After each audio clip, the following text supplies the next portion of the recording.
Bal Gangadhar Tilak, the catalyst of Indian resurgence. The wave of time has taken the names of millions of people, but the name Lokmanya Tilak still lives in the heart of our country.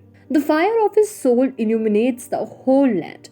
History marks the outstanding contribution of this man who fought against obstacles and served the country. Tilak dedicated himself to the service of his country. He got up until his last breath, waking up his compatriots. The concept of Swaraj still had to flourish into people's minds. They had to be made to hear that thirst for independence. Patriotism had to be fed. Apparently, he promised to serve our nation, to establish a solid base for a new way of life. The roaring lion of India pioneered the idea of Swaraj. This man, Bal Gangadhar Tilak, was a great nationalist and freedom fighter, scholar of Indian history, Sanskrit, mathematics, and a renowned journalist as well. Tilak was the first leader of the Indian independence movement, and British colonial authorities called him the father of the Indian unrest. His slogan was, "Swaraj is my birthright, and I shall have it," inspired millions of Indians during the freedom struggle. Formative years. Keshav Gangadhar Tilak was born on July 23, 1856 in a middle-class Brahmin family at Ratnagiri, Maharashtra. His father Gangadhar Ramchandra Tilak was a Sanskrit scholar and a teacher. In school, Tilak was a brilliant student. Even at a very young age, he did not tolerate injustice. When Tilak was 10 years old, his father was transferred to Pune from Ratnagiri. He joined the Anglo vernacular school and got a good education, but lost his mother soon after coming to Pune. When he was 16, his father also passed away. When Tilak was studying for matriculation, he got married to a 10-year-old girl called Satyabhama. After passing matriculation, Tilak joined Deccan College in Pune. He completed his BA with a first class in mathematics. Subsequently, he got his LLB degree in 1879 from Government Law College. After his education, instead of taking up a government job, Tilak decided to dedicate himself to the service of the nation. Tilak began teaching mathematics at a private school. He strongly opposed the Western education system, which according to him was harmful for Indian culture and its people. To develop a sense of patriotism, people needed proper and correct education. With this idea in mind, Tilak, along with two other great social reformers, Gopal Ganesh Agarkar, his classmate, and Vishnu Shastri Chiplunkar, a teacher, founded the Deccan Education Society in 1884. The society founded Fergusson College for Higher Education in 1885. Tilak taught mathematics at Fergusson College. In 1890, Tilak left the Deccan Educational Society to engage in more open political work. He then started a mass movement for independence by emphasizing religious and cultural revitalization. During the same time, Tilak looked to journalism, which he saw as a medium to enlighten the masses. In 1881, he started two newspapers, Kesari in Marathi and The Maratha in English.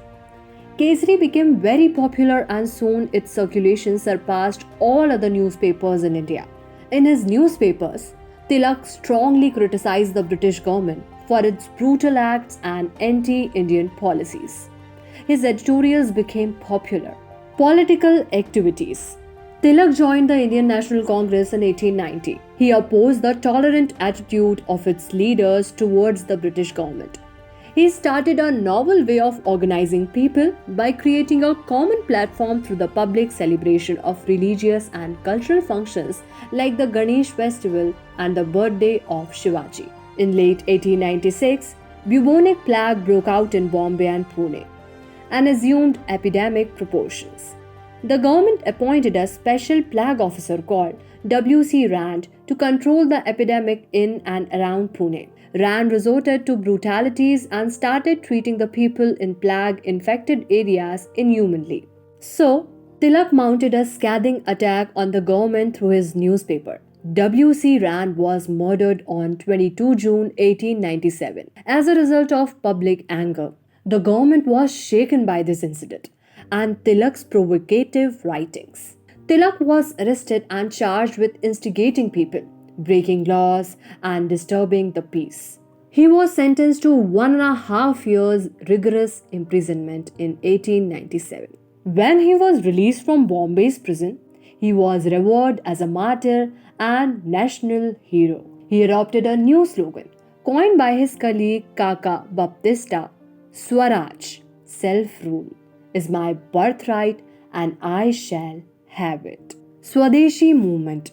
The partition of Bengal took place in 1905. It was a ploy of the British, a strategy set out by Lord Curzon to suppress the nationalist movements and weaken the country by dividing it. In response, Tilak launched the Swadeshi movement. It received a tremendous public response. Boycott Movement. The movement consisted of the boycott of foreign goods and also the social boycott of any Indian who used foreign goods. The Swadeshi movement consisted of the use of products produced natively. Movements of Swadeshi and boycott being the two sides of the same coin. Tilak was one of the most important radicals at the time.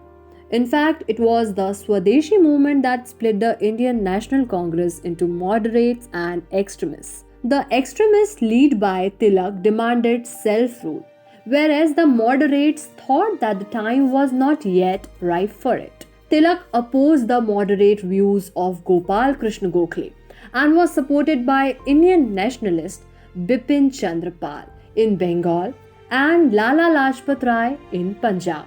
They were referred to as the Lal Bal Pal triumvirate. Sedition charges. In his life, Tilak was prosecuted by the British and Indian governments for sedition among other political cases 3 times: 1897, 1909 and 1916. On April 30, 1908, two young Bengali, Prafull Chaki and Khudiram Bose, threw a bomb in a carriage in Muzaffarpur to kill the chief presidency magistrate Douglas Kingsford of Calcutta fame, but killed by mistake 2 women traveling in it. While Chucky committed suicide when he was caught and Bose was hanged. However, Tilak in his newspaper Kesari defended the revolutionaries. He wrote in support of the revolutionary activities in Bengal and reiterated his demand for self-rule. When Tilak was arrested for sedition in the year 1908, the government was hell-bent on sending Tilak to jail to prevent him from arousing the public. After a historical trial, where lawyer Muhammad Ali Jinnah appeared in Tilak's defense, he was convicted and sentenced to 6 years of imprisonment. He was sent out of India and jailed in Mandalay, Burma, from 1908 to 1914. Judge Davar's judgment was heavily criticized by the media and viewed as an opposition to the fairness of the British judicial system. The Lion of India behind bars. Imprisonment in Mandalay. During his imprisonment, he continued to read, write, and develop his views on the Indian nationalist movement. While in prison, he wrote Gita Rahasya, a commentary on the Bhagavad Gita, many copies of which were sold and the money was donated for the Indian independence movement. Mandalay Prison, Burma, a small room made of wooden boards. Inside it is a coat, a table, a chair, and a bookshelf. That was Tilak's room.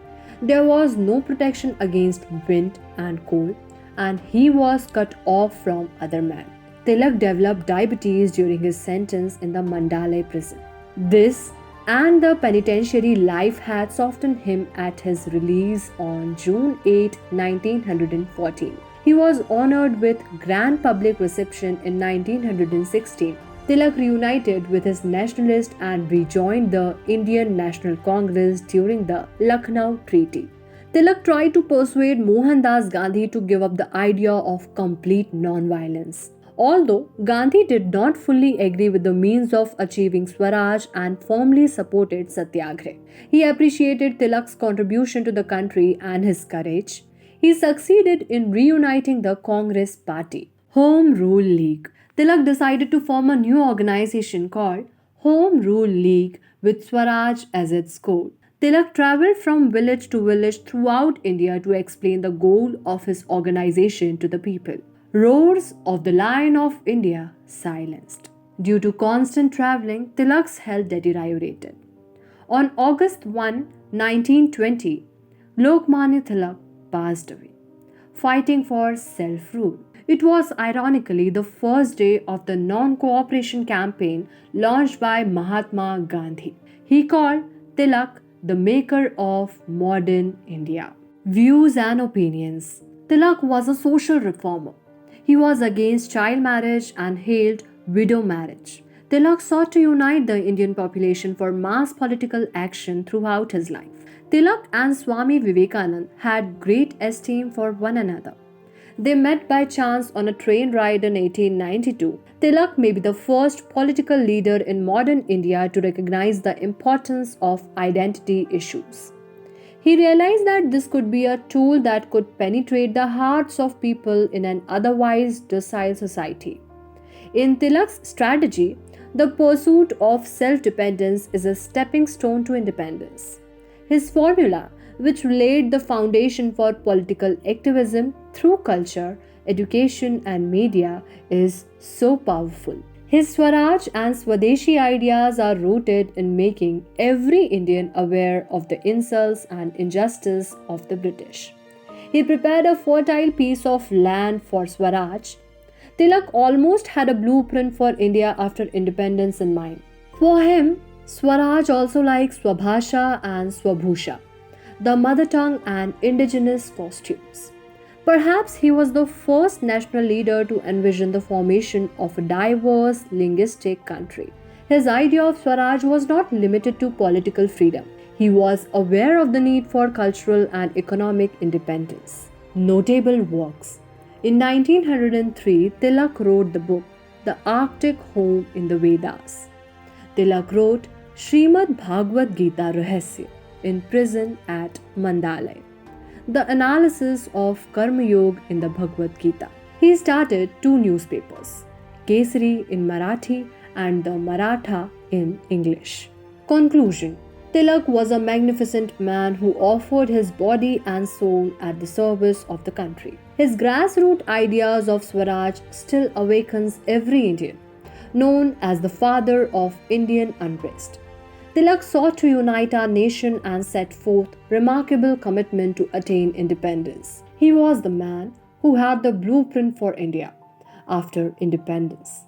A true visionary, Lokmanya Tilak, is indeed the maker of modern India. Though the roars of the Lion of India is silenced, its echo still illuminates the mind of millions, which is quite significant.